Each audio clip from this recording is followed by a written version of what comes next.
이스라엘 자손이 400년 이상 애굽에서 살았습니다. 애굽에서. 그들이 애굽에서 처음부터 노예 생활하지는 않았습니다. 그러나 성경이 전하는 바에 의하면 요셉을 알지 못하는 새 왕이 일어나자 상황이 완전히 변했습니다. 생육하고 번성한 이스라엘 자손을 위협적인 존재로 생각한 애굽의 바로 왕이 그들을 심하게 학대하기 시작했죠. 신명기 26장 말씀을 보면 그때 그 상황이 아주 잘 그려져 있는 것을 볼 수 있습니다. 26장 5절 6절 말씀입니다. 내 조상은 방랑하는 아람 사람으로서 애굽에 내려가 거기에서 소수로 거류하였더니 거기에서 크고 강하고 번성한 민족이 되었는데 애굽 사람이 우리를 학대하며 우리를 괴롭히며 우리에게 중노동을 시키므로. 그래요. 그들은 원래 떠돌이 유목민이었습니다. 떠돌이 유목민. 그런데 그들이 애굽에 정착하게 되었죠. 애굽이 어떤 것이었습니까? 농경 문화와 도시 문화가 어우러진 곳이었습니다. 떠돌이 유목민의 눈에는 모든 것이 화려하고 풍요롭게만 보였을 것입니다. 이야, 이런 세상이 다 있나? 이렇게 보였을 거예요. 그런데 상황이 변했죠. 이스라엘 자손 애굽에서 고된 노동, 중노동으로 인해서 탄식하며 부르짖는 노예 신세가 되고 말았어요. 노예 신세. 심지어 어떻게 해요? 아들을 낳으면 날강에 던져 죽여야 하는 참으로 끔찍한, 참으로 비참한 그런 신세. 아무 희망도 없었습니다. 아무리 좋게 얘기하려고 하더라도 당시 히브리 노예들에게는 희망이라는 희자도 찾아볼 수 없었습니다. 그런데 놀랍게도 하나님의 산 호렙에서 양떼를 치던, 장인의 양떼를 치던 모세, 그 모세에게 하나님이 나타나셔서 말씀하셨습니다. 출애굽기 3장 7절 8절에 있는 말씀, 내가 애굽에 있는 내 백성의 고통을 분명히 보고 그들이 그들의 감독자로 말미암아 부르짖음을 듣고 그 근심을 알고 내가 내려가서 그들을 애굽인의 손에서 건져내고 그들을 그 땅에서 인도하여 아름답고 광대한 땅, 젖과 꿀이 흐르는 땅, 곧 가나안 족속, 헷 족속, 아모리 족속, 브리스 족속, 히위 족속, 여부스 족속의 지방에 데려가려 하노라. 과연 그 말씀 그대로 하나님 이스라엘 자손을 해방시켜 주셨습니다. 지긋지긋한 죽는 것보다 못한 노예 생활을 그들은 청산할 수 있게 되었습니다. 자, 우리가 이런 쪽으로 한번 생각해 봅니다. 출애굽한 히브리 노예들, 이스라엘 자손들이 과연 출애굽하면서 어떤 꿈을 꾸었을 것 같습니까? 그냥 나가려니까 그냥 아무 생각 없이 나갔을까요? 틀림없이 우리가 그 입장이라도 부푼 꿈이 있었을 거예요. 뭔가 지금까지와는 좀 다른 정도와는 전혀 다른 그런 꿈. 그러나 보세요. 분명히 말하지만 그들은 애굽에서 400년 이상을 살았어요. 우리가 이렇게 좀 한번 따져봅니다. 하나님이 비록 아름답고 광대한 땅, 젖과 꿀이 흐르는 땅이라고 그 가나안에 대해서 소개하셨지만, 말씀하셨지만 그 땅을 본 사람은 살아있는 사람 중에는 아무도 없었을 거예요. 그렇잖아요. 400년 전에 애굽으로 이주한 사람들은 알죠. 그 땅이 어떤 땅인지 알지만 이제는 아무도 없어요. 아무도 없어요. 모르긴 몰라도 지금 살아있는 사람들은 그 모세를 제외한, 모세는 살인자였기 때문에 도망자의 신분으로 할 수 없이 미디안 광야로 나왔어요. 애굽의 경계를 벗어난 사람도 아마도 한 명도 없었을 것 같아요. 네. 그렇기 때문에 그들이 뭔가 꿈을 꿨다면 자기네들이 가지고 있는 경험의 바탕을 둔 꿈이었을 것이고, 그들은 애굽에서 그들이 경험했던 화려하고 풍요로운 삶, 가나안에서도 그런 삶을 꿈꿨을 것이 분명하다 이 말입니다. 별거 아닌 것 같지만 굉장히 중요한 의미가 있는 이야기입니다. 그들이 하나님이 자기 백성들을 건져냈을 때 그들이 어떤 꿈을 갖고 있었고 그 꿈의 내용이 어떤 것인가 하는 것이 상당히 민족의 운명을 좌우하는 그런 중요한 것이기 때문에 하는 말입니다. 그리고 그들이 그런 풍요롭고 화려한 꿈을 꿨다고 해서 그거 잘못됐다고 할 건 또 못 돼요. 우리라도 그런 꿈을 꾸지 않겠습니까? 참 속되게 표현해서 오늘 우리도 잘 먹고 잘 사는 거 조심하라는 얘기는 할 수 있지만 일부러 피하라고 말할 사람은 아무도 없을 거예요. 목사도 마찬가지. 근데 애굽에서 탈출한 이스라엘 자손의 그 꿈, 화려하고 풍요로운 삶에 대한 꿈이 과연 그대로 이루어졌는가? 종종 제가 말씀드리죠. 애굽에서 가나안까지는 그렇게 먼 거리가 아니었습니다. 대략 한 달 정도면 도보로도 걸어서도 충분히 갈 수 있는 그런 거리예요. 그런데 하나님은 가장 가까운 해변길, 그 길로 그들을 인도하지 않으셨어요. 그 이유를 간략하게 설명하셨는데, 이스라엘이 아직은 블레셋 사람들과의 전쟁을 치를 준비가 되지 않았다 하면서 그들을 어떻게 해요? 홍해의 광야길로 이렇게 돌아가도록 인도하셨어요. 여기서부터 그들의 기대는 어긋나기 시작합니다. 그래요. 풍요로움, 화려함 이런 걸 꿈꿨던 그들의 눈앞에는 뭐가? 정말 황량한 광야가 펼쳐지고, 광야를 좀 벗어나는가 싶었더니 험한, 우리도 산이 많아요. 어제도 우리가 얕은 산에 갔습니다만 우리나라도 산이 많지만 이거는 아무것도 아니라고 얘기하면 좋을 것 같아요. 성지순례 갔다 온 분들이 그 시나이 반도에 있는 시내산에 오르면 대체로 대청봉 오른 것보다 더 어려웠던 것 같아요. 더 어려운 거예요. 하여간 비록 노예로 지냈지만 농경문화와 도시문화 세계 4대 문명 가운데 하나는 애굽에서 그런 문화, 그런 문명에 길들여진 그들은 홍해를 건넌 후 그들이 기대하고는 전혀 상관없게 보이는 거친 광야, 험한 산을 맞닥뜨리게 된 겁니다.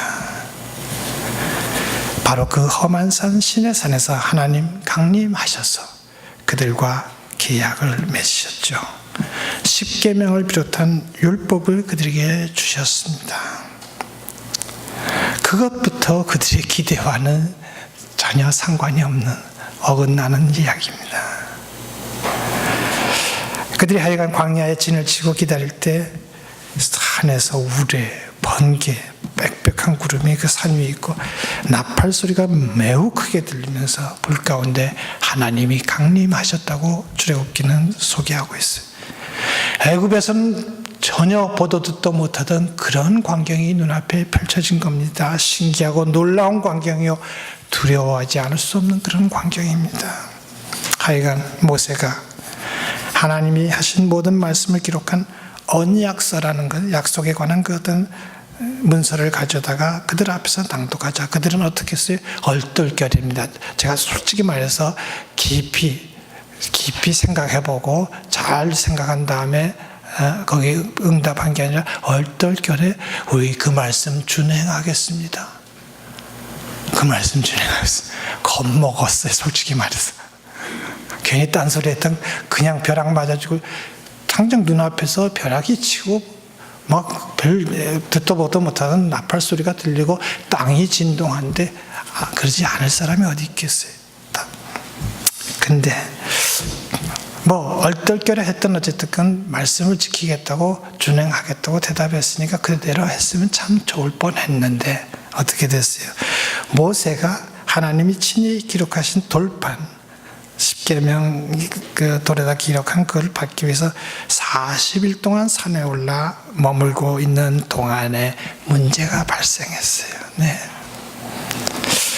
다시 한번 말하자면 그들은 아마도 불안하고 초조했던 것 같습니다.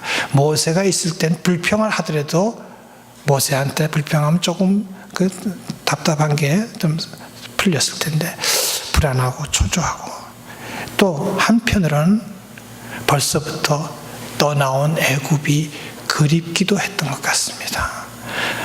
노예지만 도시 문화, 가장 찬란한 문명에 길들여진 그들로서는 광야, 험한 산 견디기 어려웠을 거예요. 네. 때문에 어떻게 했어요? 그들은 아론을 부추깁니다. 부추겼다는 표현보다는 좀 욱박질렀다고 하는 게 얘기가 더 가까울 것 같아요. 금송아지 우상을 만들게 만들었죠. 자, 금송아지가 뭡니까? 그냥 금으로 만든 송아지 그런 게 아니죠. 애굽 문명의 상징입니다. 애굽 문명의.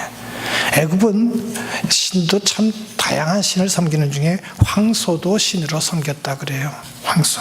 우리 지금도 인도는 소를 신성화하고 소를 먹지 않죠. 그렇기 때문에 소는 사실로 말해서 그 두 뿔을 가지고 적의 공격을 막아내는 그런 힘이 있는 존재입니다. 물른 것처럼 생각하기 쉽지만 사실 무섭기로 들으면 소도 대단한 거죠. 또한 번식력도 제법 강하다 그래요. 그렇기 때문에 애굽에서는 그걸 풍요의 상징으로 소를 취급했다 그래요.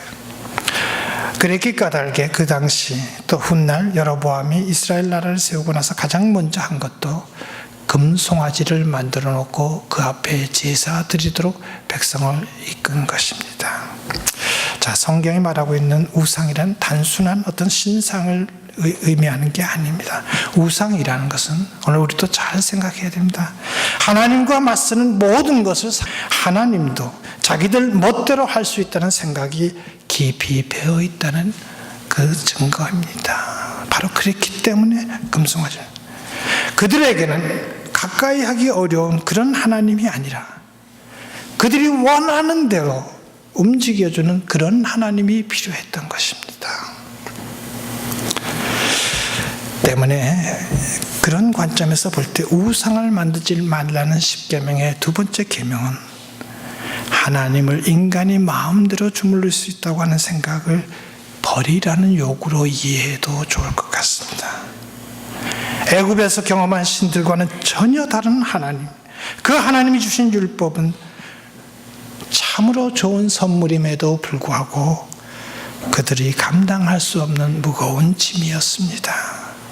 때문에 그들은 모세가 산에서 내려오는 것이 더디다 하는 것을 핑계로 삼아서 금송아지를 만들고 그들의 그런 욕망을 구현하려고 들었던 것입니다. 산에서 내려온 모세가 그 자초지종은 그렇다고 레위 자손을 시켜서 3,000명을 죽였죠. 그래서 금송아지 사건은 일단락되었습니다. 분명한 것은 하나님은 자기 백성 이스라엘 자손이 애굽 문명, 물질 문명으로 돌아가는 것을 강력하게 거부하셨습니다. 하나님의 백성들에게 하나님이 요구하는 것이 무엇인가 분명히 알아야 됩니다. 오늘 저와 여러분도 이 사실을 분명히 알아야 됩니다.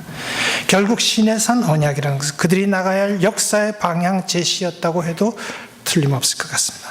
오늘 우리가 예수를 믿는다는 것은 바로 애굽의 물질 문명에 길들여진 우리의 생각을 버리고 제해버리고 하나님이 다스리시는 나라, 하나님이 다스리는 나라를 바라보며 나아가는 것을 의미한다고도 말할 수 있습니다. 모세가 두 번째 산에 올라가 거기 강림하신 하나님과 함께 머무는 동안 그는 참으로 신비한 체험을 했습니다. 사람이 먹지 않고 마시지 않고 이렇게 40일 있으면 어떻게 될까요? 우리가 40일 금식한 사람들 봤을 때 아주 뺑뺑한 사람은 한 명도 없는 것 같아요. 하여튼 후줄그레해지고 홀쭉하게 되고 막 이상하게 되는데, 근데 무슨 먹지도 마시지도 않고 40일 지냈는데도 불구하고 그 얼굴은 백성들이 두려워할 정도로 광채가 났어요. 광채가 났어요. 모세가 거기 머물면서 받은 말씀이란 것이 바로 율법입니다. 그 율법을 그가 받아 적었는지 아니면 그 머리로 다 기억했는지 오늘 우리는 알 도리는 없어요. 하여간 다만 하나님께서 십계명은 돌판에 새겨서 주셨기 때문에 그렇게 받아왔죠. 하여간 그는 하나님의 말씀을 들었고 그 영광 가운데 있었던 것으로 인해서 내적인 변화와 더불어 외모까지도 변화되는 놀라운 체험을 하게 됩니다. 자, 하나님이 지향하시는 목표가 과연 무엇인가? 그래요. 하나님의 백성 이스라엘 자손이 거룩한 백성으로 변화되는 것입니다. 거룩한 백성. 그저 그렇고 그런 백성은 아니고 거룩한 백성. 출애굽기 19장 5절 6절 말씀에 분명히 기록되어 있습니다. 너희가 내 말을 잘 듣고 내 언약을 지키면 너희는 모든 민족 중에서 내 소유가 되겠고 너희가 내게 대하여 제사장 나라가 되며 거룩한 백성이 되리라. 마침 지난 수요일날 우리가 기도회에서 살펴본 말씀이 바로 출애굽기 19장인데 거룩한 백성이 되는 것이 하나님의 목표입니다. 모세의 얼굴의 광채라는 것은 하나님이 말씀하신 대로 변화의 역사가 일어날 것이라는 사실을 보여주는 매우 상징적인 그런 사건이라고 할 수 있죠. 오랫동안 애굽에서 노예로 지내던 이스라엘 자손이 변화되어 거룩한 백성이 된다는 것은 모세의 얼굴 피부에 광채 나는 것 이상으로 신비하고 놀라운 사건이 될 수 있다는 사실. 그렇기 때문에 그것은 하나님의 은총이 아니면 생각조차 꿈조차 꿀 수 없는 일이다 이 말입니다. 애굽의 물질 문명에 길들여져 있고 그들도 바로 그런 문명, 거기서 탈출했지만 가나안에 가면 우리도 그런 문명을 건설하리라고 하는 그런 욕망이 그들을 사로잡고 있었기 때문에 금송아지까지 그들은 만들었지만 하나님의 그들의 그런 잘못된 생각을 철저히 깨뜨리시고 거룩한 하나님의 백성으로 변화되는 것을 그들이 계속해서 추구해야 될 이상이라는 사실을 분명히 여기서 제시하셨다는 사실을 오늘 우리도 잊지 말고 분명히 기억해야 됩니다. 예수님이 베드로와 야고보, 요한 데리고 높은 산에 올라가셨죠. 거기서 예수님 변형되셨습니다. 얼굴이 해같이 빛나고 옷이 빛과 같이 휘어졌습니다. 시내산에서 머문 모세의 얼굴에서 광채가 나던 그 사건을 기억나게 하는 바로 그런 신비한 사건입니다. 그 사건의 의미가 무엇입니까? 그것은 이스라엘 자손이 하나님의 거룩한 백성으로 변화되는 것이 바로 예수님을 통해서 완전히 이루어질 것이라는 사실을 보여주는 매우 상징적인 사건입니다. 예수님은 그들이 바로 이스라엘이 율법의 이상 그것을 구현하지 못한 것은 근본적으로 그들이 가지고 있는 죄 때문이라고 보셨습니다. 그 죄가 무엇입니까? 죄라는 것 참 여러 가지를 우리가 지적할 수 있지만 지금 예수님이 말씀하시고 예수님이 보여주시는 이스라엘의 죄는 금송아지 우상이 보여주고 있는 물질에 대한 강한 욕망이 바로 죄라고 보는 겁니다. 여러분, 우리가 그냥 이렇게 스쳐 지나가는 정도로 생각하는 말씀 중에 참으로 중요한 말씀이 있습니다. 예수님이 일찍이 솔로몬의 모든 영광으로 입은 것이 들의 백합화 하나만도 못하다고 아주 혹평하신 적이 있습니다. 역사 속에서 우리가 성경이 우리에게 소개하는 모든 역사 속에서 가장 화려하고 아름답고 참으로 우리가 뭐랄까요, 소유하고 싶고 그렇게 되고 싶어하는 그런 수준은 솔로몬입니다. 최고입니다. 그런데 예수님은 아무것도 아니라는 거예요. 그건 아무것도 아니라고 정말 혹평하신 거예요. 네. 그게 무슨 얘기겠어요? 우리 인간이 거의 본능적으로 추구하는 물질에 대한 욕망, 물질 문명에 대한 욕망, 그게 근본적으로 잘못된 것이라는 지적이십니다. 네. 그 욕망, 물질에 대한 욕망을 버리지 않고서는 거룩한 백성이라는 그 꿈이 결코 실현될 수 없다고 예수님 보셨거든요. 때문에 모세의 얼굴의 광채를 보면서 산 위에서 변화된 예수님의 영광스러운 모습을 보면서 오늘 우리도 분명히 다짐하고 결단해야 할 것입니다.